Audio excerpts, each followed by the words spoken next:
Assalamu alaikum dear viewers and well wishers, welcome back to my YouTube channel Easiest English by Shahin sir. প্রিয় অষ্টম শ্রেণীর শিক্ষার্থী বন্ধুরা, আজকে আমি তোমাদের সঙ্গে আলোচনা করব গ্রামার ক্লাস নিয়ে। ওকে, তোমাদের এটা গ্রামার বই, এই গ্রামার বইয়ে যা রয়েছে প্রতিটা কিন্তু খুবই দেখো 2025 সালের বই, খুবই প্রয়োজনীয়। ওকে, তোমরা যদি লাইফে ভালো কিছু করতে চাও, ইংরেজি গ্রামারের কিন্তু কোনো বিকল্প নেই।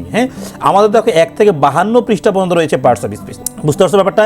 1 থেকে 52 পৃষ্ঠা পর্যন্ত হলো পার্টস অফ স্পিচ। সো এই পার্টস অফ স্পিচটা কতখানি গুরুত্বপূর্ণ, তুমি যদি এইটা না শিখো তুমি বুঝতে পারবে না। মনে রাখবা, প্রত্যেকটা সেন্টেন্সেই কিন্তু পার্টস অফ স্পিচ আছে, জাস্ট আমরা এটাকে চিনতে পারি না, বুঝতে পারি না বা বোঝার চেষ্টা করি না। বুঝতে পারছো? আমরা জাস্ট কী করি, পরীক্ষার জন্য পড়ি, ঝামেলা শেষ। পরীক্ষার জন্য যেমন এটা আছে, পরীক্ষায় এইটা আছে, ন্যারেশনস আছে, সাফিক্স প্রিফিক্স আছে। ওকে, আমরা জাস্ট এগুলো পড়ি, ঝামেলা শেষ। পাংচুয়েশনস আছে, ঝামেলা শেষ। কিন্তু যে বেসিক পড়ালেখাগুলো কিন্তু আমরা সহজে অনেকেই করতে চাই না। যেমন পার্টস অফ স্পিচে কিন্তু বেসিক পড়ালেখা আছে আমাদের। ওকে, আর আজকে এই বেসিক পড়ালেখা নিয়ে আমার আলোচনা।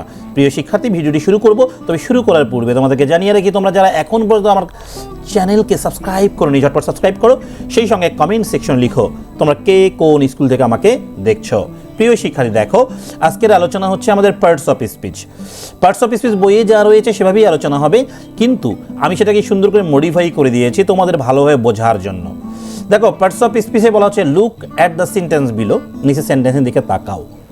Sumana is a brilliant student. এখানে দেখো, সুমনা হচ্ছে একটা ব্রিলিয়ান্ট স্টুডেন্ট বলা হয়েছে। You can divide the above sentence in different parts.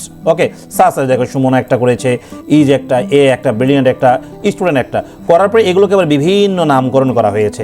সেটাই আমি বুঝাবো আমার নোটসের মাধ্যমে। ওকে, তাহলে দেখো পার্টস অফ স্পিচ, ইংরেজি গ্রামারের একটা গুরুত্বপূর্ণ অংশ হলো পার্টস অফ স্পিচ। এটা মূলত 8 ভাগে বিভক্ত। কয় ভাগে বিভক্ত? 8 ভাগ। ওকে, এই 8 ভাগ হলো প্রধান, এর বাইরেও কিন্তু আরও অনেকগুলো ভাগ আসবে, যেগুলো ওয়ান আফটার আনাদার আমরা জানবো। আজকে এই 8 ভাগকে আমরা সুন্দরভাবে জানবো। জানার আগে বলি যে পার্টস অফ স্পিচ কি, বাক্যে ব্যবহার করা হয়। কি কোথায় ব্যবহার করা হয়? বাক্যে। যে শব্দকে তার ব্যবহার অনুযায়ী ভেঙে ফেলে, এগুলোর মাধ্যমে ভাষার গঠন বোঝা যায় এবং বাক্যের অর্থ স্পষ্ট হয়। ওকে, তাহলে এখন দেখবো নাউনটা কি। নাউন হলো সেই শব্দ যা কোনো পার্সন, প্লেস, থিং, আইডিয়া নির্দেশ করে। দেখো তোমাদের গ্রামার বইটা কি বলছে, দেখো তোমাদের গ্রামার বইটা কি বলছে নাউন সম্পর্কে। দেখো নাউন কি বলছে, দেখো নাউন হচ্ছে কি, এভরি ফিল্ড হতে পারে, ফাউন্টেন হতে পারে, স্ট্রিট হতে পারে, টাউন হতে পারে, এইভাবে বলে দিল। Every name is called noun, তাই না? প্রত্যেকটা নামই হচ্ছে কি নাউন। আমি সুন্দর করে লিখেছি এখানে, দেখো হচ্ছে নাউন হলো সেই শব্দ যা পার্সন, প্লেস, থিং বা আইডিয়া নির্দেশ করে। তাহলে একটু বুঝি, যেমন ক্যাট, এটা বিড়াল, স্কুল হচ্ছে স্থান, তাই না, প্লেস, তাই না? আবার লাভ হচ্ছে ভালোবাসা, এটাও কিন্তু হচ্ছে আমাদের কি বলো দেখি, নাউন। ইন্দোনেশিয়া একটা জায়গার নাম। নাউন আবার কয় প্রকার রয়েছে? দেখো অনেকগুলো রয়েছে নাউন। কমন নাউন মানে সাধারণ নাম, যেমন বয়, সিটি, কান্ট্রি। প্রপার নাউন রয়েছে যেমন মানুষের নাম বা জায়গার নাম, জন, প্যারিস, দিল্লি, বা এখানে আমরা বলতে পারি রতন, কবির ইত্যাদি।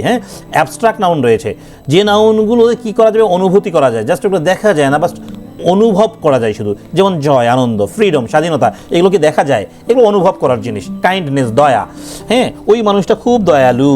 আসলে দয়াগুলো কোনো দেখা যাবে না, জাস্ট এগুলো অনুভব করতে হয়। তারপর হচ্ছে কি কালেকটিভ নাউন, একাধিক জিনিস বা জিনিস বোঝায় বা জিনিসপত্র বোঝাবে বা মানুষ বোঝাবে, যেমন টিম, ফ্যামিলি, গ্রুপ। তার ফ্যামিলি মানে কি একজন মানুষ মিলে ফ্যামিলি হয় বলো? কখনো না। এবার দেখো প্রোনাউন, আমরা এইখানে দেখি প্রোনাউনরা কি বলছে। In place of noun the pronoun stands, মানে নামের পরিবর্তে যেটা ব্যবহার হয় সেটাই হলো প্রোনাউন। যেমন হি, শি, দেয়ার ইত্যাদি বলা হয়েছে। দেখো এই জায়গায় আমি সুন্দর করে বলেছি। দেখো প্রোনাউন হলো সেই শব্দ যা নাউনের পরিবর্তে ব্যবহৃত হয়। এক্সাম্পল বলা আছে হি, শি, ইট, উই, তাই না? এখন দেখো প্রোনাউন আবার অনেকগুলো রয়েছে। পার্সোনাল প্রোনাউন, যেমন পার্সোনাল প্রোনাউন কারা? I, you, he, she, we, they. Positive pronoun আছে কারা? দেখো mine, yours, his, hers, ours. এগুলো হলো পজিটিভ, মানে এগুলো দিয়ে কি অধিকারে থাকা বোঝায়, মালিকানা বোঝায়। দিস ইজ হিজ পেন, এটা তার কলম, তার মানে একদম তার মালিকানা বোঝাই দিল। ওকে, রিফ্লেক্সিভ প্রোনাউন দেখো মাই সেলফ, ইয়োর সেলফ, মানে যেগুলো সেলফ বা সেলফস যুক্ত থাকে সেগুলো হলো রিফ্লেক্সিভ প্রোনাউন। তারপরে দেখো ডেমনস্ট্রেটিভ প্রোনাউন কি? This, that, this, those. তাহলে এগুলো হচ্ছে demonstrative pronoun. One after another আমরা সবই শিখবো কিন্তু। ওকে, এরপর দেখো ভার্ব। এই ভার্বের কিন্তু অনেকগুলো প্রকার আছে, আমরা কিন্তু সবগুলো এখানে বিস্তারিত শিখছি না। প্রোনাউনের কিন্তু আরও অনেকগুলো প্রকার আছে, এখানে বিস্তারিত শিখছি না। বিস্তারিত শিখবো আমরা বিস্তারিতের ক্লাসে। ওকে, আজকে জাস্ট দেখবো আমরা কোনটা কি, জাস্ট একটা ম্যাজিক আকারে বুঝে নিব। ভার্ব দেখো, ভার্ব হলো যেই শব্দ যা কোনো অ্যাকশন বা স্টেট নির্দেশ করে। যেমন রান মানে দৌড়ানো, ইট মানে কি খাওয়া, সিং মানে গান গাওয়া, ইজ মানে কি হয়, এটা হলো স্টেট, কোনো কিছুর অবস্থান। আমি স্টুডেন্ট, আমি হই একজন ছাত্র, এটা স্টেট বা অবস্থান নির্দেশ করছে আমাকে। আর মানে আছে। ওকে, দেখো অ্যাকশন ভার্ব কি হতে পারে? ইট, রান, জাম্প, লিঙ্কিং ভার্ব আছে আবার। তাহলে টাইপস অফ ভার্ব আমরা বলছি কি action verb, linking verb, auxiliary verb. এছাড়াও কিন্তু আমরা অনেকগুলো ভার্ব পাবো, ফিনিট, নন ফিনিট পাবো, ট্রানজিটিভ, ইনট্রানজিটিভ পাবো। ওগুলো আলাদা করে বিস্তারিত যখন শিখবো তখন ওটা ভার্বেরই একটা স্পেশাল ক্লাস দিব আমি, ওকে। যেমন অ্যাকশন ভার্ব কি আছে এগুলো বললাম। লিঙ্কিং ভার্ব কি am is R. Am is এটা কখন লিঙ্কিং ভার্ব আর কখন সাহায্যকারী ভার্ব এটা বোঝারও কিন্তু কিছু টেকনিক রয়েছে, হ্যাঁ। এগুলো আমরা ওয়ান আফটার আনাদার জানবো ইনশাআল্লাহ, ওকে।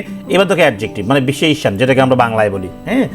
দেখো অ্যাডজেক্টিভ হলো সেই শব্দ যা নাউন বা প্রোনাউনের গুণ, অবস্থা বা পরিমাণ নির্দেশ করে। প্রিয় শিক্ষার্থী, তোমরা যারা আমার ক্লাসে আজকে প্রথম রয়েছে, হ্যাঁ, তোমাদেরকে বলে রাখি আগামী দিন থেকে তোমরা হচ্ছে তোমাদের সিলেবাসের ক্লাসগুলো পাবে, আর তোমার এরকম মজার মজার নোটসগুলো নিতে পারবে আমার কাছ থেকে। ইংরেজি গ্রামার থেকে শুরু করে ফার্স্ট পেপার যা রয়েছে সব কিছু মিলে আমি অনেক সুন্দর নোট বানিয়েছি। সেই নোটগুলো তোমরা কালেক্ট করতে পারবে 300 টাকার বিনিময়ে, এবং এই নোটস তোমাদের যত লাগে অর্ধবার্ষিক পরীক্ষা বন্ধু সমস্ত নোটস তোমাদেরকে দেওয়া হবে একের পর এক, ওকে। বিউটিফুল মানে কি সুন্দর, দেখো। টল মানে লম্বা, হ্যাপি মানে কি খুশি। এগুলো হলো কি আমাদের অ্যাডজেক্টিভ। কয় ধরনের অ্যাডজেক্টিভ পাইতে পারি আমরা, দেখো। ডেসক্রিপটিভ বর্ণনা দেওয়া, বিগ স্মল। কোয়ান্টিটি পাইতে পারি পরিমাণ বোঝানো, ডেমনস্ট্রেটিভ পাইতে পারি নির্দিষ্ট কিছু বোঝানো। এগুলো কিন্তু অ্যাডজেক্টিভ। এগুলো ছাড়াও কিন্তু অ্যাডজেক্টিভের স্পেশাল কিছু প্রকার আছে, হ্যাঁ। যেমন আমরা কি বলতে পারি বলতে কি adjective of number, adjective of quality, হ্যাঁ, অ্যাডজেক্টিভ অফ কোয়ান্টিটি। ওগুলো বিস্তারিত যখন শেখানো হবে তখন। এইবার দেখো অ্যাডভার্ব। অ্যাডভার্ব হলো সেই শব্দ যা ভার্ব, অ্যাডজেক্টিভ বা অন্য অ্যাডভার্বের গুণ, সময়, স্থান বা পরিমাণ বর্ণনা করে। তারপরে কোনো কিছুর গুণ পরিমাণ করা, সময় পরিমাণ নির্দেশ করা, তাই না, স্থান নির্দেশ করা, পরিমাণ নির্দেশ করা ইত্যাদি, ওকে। যেমন কুইকলি মানে কি দ্রুত, ভেরি মানে কি খুব, হেয়ার মানে এখানে, অলওয়েজ মানে সর্বদা। এগুলো কি বলা হবে অ্যাডভার্ব বলা হবে। তো অ্যাডভার্ব কীভাবে হতে পারে, ম্যানার অ্যাডভার্ব আছে একটা, যেমন স্লোলি, কেয়ারফুলি, সে স্লোলি যাচ্ছে, এটা ম্যানার। প্লেস কোনো জায়গা, হেয়ার, দেয়ার, এগুলো জায়গা। টাইম নাও, টুডে, দেন, ওকে। ডিগ্রি কি ভেরি, কোয়াইট। তার মানে এই অ্যাডভার্বগুলোরও কিন্তু প্রকার রয়েছে। এগুলো বাস্তবে ইউজের আমি প্রকারগুলো বলছি, কিন্তু অ্যাডভার্বের কিন্তু অন্যান্য প্রকার রয়েছে, যেমন adverb of time, adverb of place, হ্যাঁ, এরকম ইত্যাদি ইত্যাদি অনেকগুলো রয়েছে, 12টার মতো রয়েছে। ওগুলো আলাদাভাবে শিখবো আমরা। প্রিপোজিশন। প্রিপোজিশন হলো সেই শব্দ যা নাউন বা প্রোনাউনের সাথে অন্য শব্দের সম্পর্ক বোঝায়। যেমন ইন মানে কি ভিতরে, অন মানে কি উপরে, আন্ডার মানে কি নিচে, উইথ মানে কি সাথে, ওকে। এবার দেখো কনজাংশন বা সংযোজক। এগুলো দিয়ে সংযোজক হয়, একটা বাক্যকে সংযোগ করা যায়, যেমন অ্যান্ড, বাট, অর, বিকজ। এই শব্দগুলি আমরা সংযোগ স্থাপন করতে পারি। যেমন I like tea and coffee, তাহলে অ্যান্ড আছে, অ্যান্ড দিয়ে কী করেছি যুক্ত করেছি। She is tired but she will go, দেখো সে ক্লান্ত কিন্তু সে যাবে, কিন্তু দিয়ে কিন্তু এটা যুক্ত করা হলো, তাই না। তাহলে কোনো কিছু যুক্ত করার জন্য আমরা কনজাংশন ইউজ করি। এইবার দেখবো ইন্টারজেকশন, ওকে। এই ইন্টারজেকশন দিয়ে কী বোঝানো হবে, আকস্মিকভাবে অনুভূতি প্রকাশ করা হয়, যে ও ওয়াও, বাহ, ওহ, চমৎকার, দেখি, অপস, তাই না। তাহলে এইভাবে আমরা কি করতে পারি বলো দেখি, কোনো কিছু ইন্টারজেকশন ইউজ করতে পারি বা অনুভূতি প্রকাশ করতে পারি, তাই না। সারসংক্ষেপে আমি কিছু বলছি, দেখো। তাহলে নাউন কি হতে পারে, পার্সন, প্লেস, থিং বা আইডিয়া, এগুলো সবগুলো হলো পার্সন। প্রোনাউন হচ্ছে কি ওই নাউনগুলো পরিবর্তে যা ব্যবহার করা হয়, তাই না।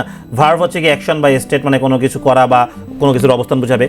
অ্যাডজেক্টিভ কি কোনো কিছু বর্ণনা করবে, হ্যাঁ, নাউনকে বর্ণনা করবে, দেখো ডেসক্রাইবস এ নাউন। অ্যাডভার্ব কি ওই অ্যাডভার্ব হচ্ছে ডেসক্রাইবস ভার্ব, অ্যাডজেক্টিভ বা অ্যানাদার অ্যাডভার্ব, মানে অ্যাডভার্বের কাজ হলো ভার্বকেই বর্ণনা করবে বা অ্যাডজেক্টিভকে বর্ণনা করবে বা অ্যাডভার্বকে বর্ণনা করবে। প্রিপোজিশনগুলো কী হতে পারে দেখি। প্রিপোজিশন হবে কি relationship between noun and pronoun, okay. আচ্ছা, তাই প্রিপোজিশন কার সঙ্গে কার সম্পর্ক তৈরি করবে, নাউন এবং প্রোনাউনের সঙ্গে সম্পর্ক তৈরি করবে। কনজাংশন কি জয়েন ওয়ার্ডস অর সেন্টেন্সেস, মানে দুইটা ওয়ার্ডকে যুক্ত করতে পারে, যেমন হি অ্যান্ড শি, অ্যান্ড দিয়ে যুক্ত করা হলো, বা দুইটা বাক্যকে যুক্ত করা যেতে পারে, হ্যাঁ। আর ইন্টারজেকশন কি এক্সপ্রেসেস ইমোশন, আমরা ইমোশন প্রকাশ করতে পারি, যেমন কি ওয়াও, ও, অপস, তাই না। দেখো এটাও তুমি যদি ভালো করে একটা মুখস্থ রাখতে পারো কাজ কিন্তু হয়ে যাবে। প্রিয় শিক্ষার্থী, তোমাদের বইয়ে কিন্তু এগুলো সুন্দর করে দেওয়া আছে, ওকে। আমরা ওয়ান আফটার আনাদার এগুলো পড়বো। দেখো আমরা এই পর্যন্ত পড়লাম, এই পর্যন্ত কিন্তু আমরা পড়ে নিলাম, বুঝতে পারছো। এর পরের দিন হয়তো আমরা বিস্তারিত আলোচনায় যাব এই যে নাউন নিয়ে। আমি বলছিলাম না নাউনের একটা বিস্তারিত ক্লাস দরকার আছে, তখন কিন্তু আমরা নাউন নিয়ে বিস্তারিত আলোচনা করতে পারবো, বুঝতে পারছো প্রিয় শিক্ষার্থী। আজকের মতো এখানে বিদায় নিচ্ছি, সবাই ভালো থাকবে, আল্লাহ হাফেজ।